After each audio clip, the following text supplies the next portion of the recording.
Hey everyone, welcome back to Satya's's Kitchen. অসমীয়া পাকঘৰলৈ সকলোকে আদৰণি জনাইছো। আজি লৈ আনিছো মূলা আচাৰৰ ৰেচিপি এটা। মূলা খাই যদি আপুনি বেয়া পায়, তেতিয়াহলে এই আচাৰটোৱে আপোনাৰ মন নিশ্চয় জয় কৰিব।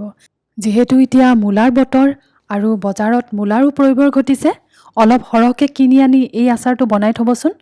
ৰুটি, ভাত, পুৰি যিহৰ লগতে খাই ই আপোনাৰ মুখত এটা ধুনীয়া টেষ্ট দিব।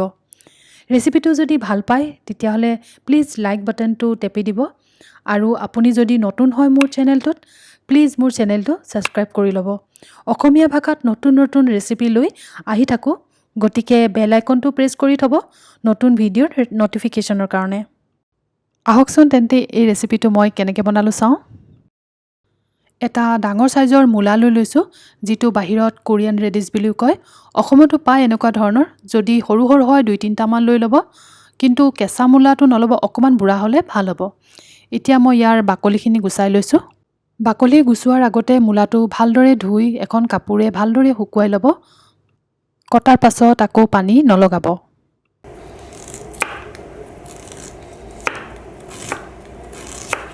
মূলাখিনি মই স্লাইচ কৰি লৈছো, তাৰ পিছতে দীঘলে দীঘলে কাটি ল'ম।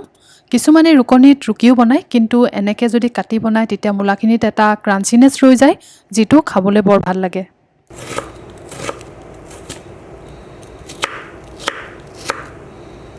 কাটি লোৱা মূলাখিনি এতিয়া এটা গামলাত লৈ লৈছো। এতিয়া ইয়াত মই ৰক সল্ট দিছো। ৰক সল্টে ব্যৱহাৰ কৰিব, তেতিয়া ইয়াৰ সোৱাদটো বহুতেই ধুনীয়া হয়। হাতখন ভালকৈ ধুই শুকুৱাই ল'ব, তাৰপিছতে সকলোখিনি ভালদৰে মিক্স কৰিব। নিমখৰ লগত মিক্স কৰাৰ পিছত মূলাখিনি ভালদৰে ঢাকি থ'ব, যাতে ঘুনঘুনি পোক মাখি আদি পৰিব নোৱাৰে। এইখিনি এতিয়া 8-9 ঘণ্টামানৰ কাৰণে এনেকৈ ৰাখিব পাৰিলে ভাল হয়। ইয়াৰ লগতে আন এটা বাটিত 5-6 ফুটামান নহৰু, 3-4টামান ড্ৰাই কাশ্মীৰী ৰেড চিলি, যিটো মই ভাঙি দিছোঁ, আৰু হুতুৰা পৰা জলকীয়াটো দিব। তাৰপিছত ইয়াত আধা কাপমান ভিনেগাৰ দি মই গোটেই ৰাতিটো তিয়াই ৰাখিম। ইয়াত মই এপল চাইডাৰ ভিনেগাৰ ব্যৱহাৰ কৰিছোঁ। নেক্সট ডে প্ৰথমে মই এখন টাৱাত 2 টেবুল চামুচ ধনিয়া গুটি, 1 টেবুল চামুচ জিৰা গুটি আৰু 2 টেবুল চামুচ বগা সৰিয়হ দি পানি ভালদৰে ভাজি ল'ম। মছলাবোৰ পৰাপক্ষত ৰেডিমেড কিনি অনাতকৈ যদি ঘৰতে বনাই লয়, তেতিয়া যিকোনো ৰেচিপিৰ টেষ্টটো বহুতেই ধুনীয়া হৈ পৰে। মছলাখিনি ভজাৰ পিছত এতিয়া ভালদৰে ঠাণ্ডা কৰি লৈছোঁ আৰু ঠাণ্ডা হোৱাৰ পাছতে মিক্সিত ভালদৰে গুড়ি কৰি লৈছোঁ। আগদিনা ভিনেগাৰত তিয়াই ৰখা নহৰু আৰু জলকীয়াকেইটাও অকণমান পানী দি মিক্সিত ভালদৰে পিচি ল'ম। চাব, ইয়াত বেছি পানী ব্যৱহাৰ নকৰিব, পেষ্টটো যাতে ধুনীয়াকৈ গুড়া হয়।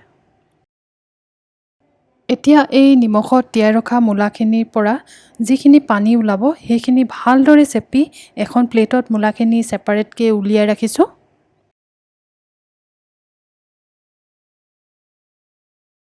এখন কেৰাহীত 1/3 কাপ মিঠাতেল গৰম কৰিছোঁ। ইয়াত অলপ মিঠাতেল বেছিকৈ লাগিব। তেলখিনি যেতিয়া ভালদৰে গৰম হ'ব, তাৰপিছতে গেছৰ ফ্লেমটো স্ল' কৰি অলপ সময় ঠাণ্ডা হ'ব দিব। আৰু তেলখিনি অলপ ঠাণ্ডা হোৱাৰ পাছতেই পিচি ৰখা নহৰু জলকীয়াখিনি ইয়াত দি দিলোঁ আৰু স্ল' ফ্লেমতে 5 মিনিটমানৰ কাৰণে হেতা এখনেৰে লৰাই লৰাই ভাজি থাকিম। যেতিয়া দেখিব আদা নহৰু জলকীয়া পেষ্টখিনিয়ে তেল এৰিবলৈ আৰম্ভ কৰিছে, পিচি ৰখা জিৰা ধনিয়া আৰু সৰিয়হৰ পাউডাৰখিনি ইয়াত দি দিছোঁ। এতিয়া সকলোখিনি এবাৰ ভালদৰে মিক্স কৰি লৈছোঁ 2 মিনিটমানৰ কাৰণে। তাৰপিছতেই মূলাখিনিও দি দিছোঁ। এতিয়া মই ইয়াত 1 টেবুল চামুচ গুড়ি গুড়িকৈ কাটি লোৱা গুড় এড কৰিছোঁ। এতিয়া সকলোখিনি ভালদৰে মিক্স কৰি গেছটো স্ল' কৰি পানি 5-10 মিনিটমানৰ কাৰণে সিজাই থাকিম। ইয়াত মই আকৌ এক্সট্ৰা নিমখ দিয়া নাই। মূলাখিনিত যিখিনি নিমখ দিছিলোঁ সেইখিনি ধুনীয়াকৈ হৈ গৈছিলে। 10 মিনিটমান সিজোৱাৰ পিছত গেছৰ ফ্লেমটো একেবাৰে অফ কৰি এই মূলাৰ আচাৰখিনি ৰুম টেম্পাৰেচাৰলৈ অহালৈকে ঠাণ্ডা হ'বলৈ দিব লাগিব। একেবাৰে ঠাণ্ডা হোৱাৰ পিছত আচাৰখিনি চিচাৰৰ বয়াম নহ'লে চিচাৰৰ কণ্টেইনাৰ এটাত ভৰাই ৰাখিব। এই আচাৰখিনি লগে লগেও খাব পাৰি, কিন্তু পুৰণা হ'লে টেষ্টটো বেছি ধুনীয়া হয়। মাজে মাজে যদি ৰদাই থাকে এই আচাৰখিনি বহু দিনলৈ ভালে থাকিব। মূলাৰ এই আচাৰটো এবাৰ বনাই চাব আৰু কেনেকুৱা পালে মোক জনাবচোন। এটা নতুন ৰেচিপি লৈ আকৌ লগ পাম। আজিলৈ আহিছোঁ তেন্তে, নমস্কাৰ।